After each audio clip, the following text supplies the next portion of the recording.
Ennaku z'omwezi nga 11 ne 12 omwezi guno, empapula z'amawulire okuli Daily Monitor ne Red Pepper zafulumya amawulire agekuusa ku ssente ezigenda okusaasanyizibwa ku nsonga y'okujja ekkomo ku myaka gy'omukulembeze w'eggwanga.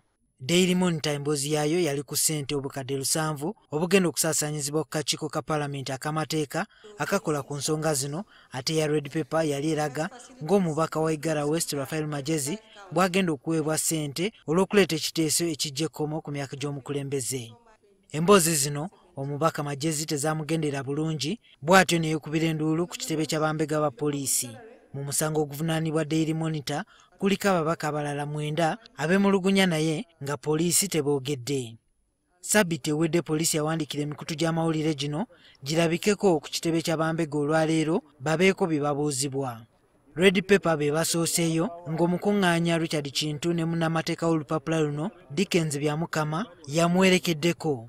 Bano bakunyiziddwa okumala essaawa 3. Ng'alaga obutali bumativu nti stories etumuwandiikako oba oli awo zandimuleetera obuzibu okusinziira ku ye nga bw'alaba. Tewali any sort of malice gye bakoze balyoke bagamba ateekeko gino emisango gye babataddeko nti egya kalebule. Ate ku ssaawa 7 zennyini omusunsuzi wa Daily Monitor Charles Odobo Bikyaki ng'ali wamu ne pulida wa kampuni eno James Nangwala be bazeeko nga nabo bakunyiziddwa ssaawa ze zimu. Oluvannyuma batubuulidde akafubo ke babaddemu ne poliisi era nga baguddwako emisango gya kulebula. That because of the publication, Magezi has been harassed by social media, but the story had nothing to do with the social media. Kino wabula bakiise ku batiisatiisa.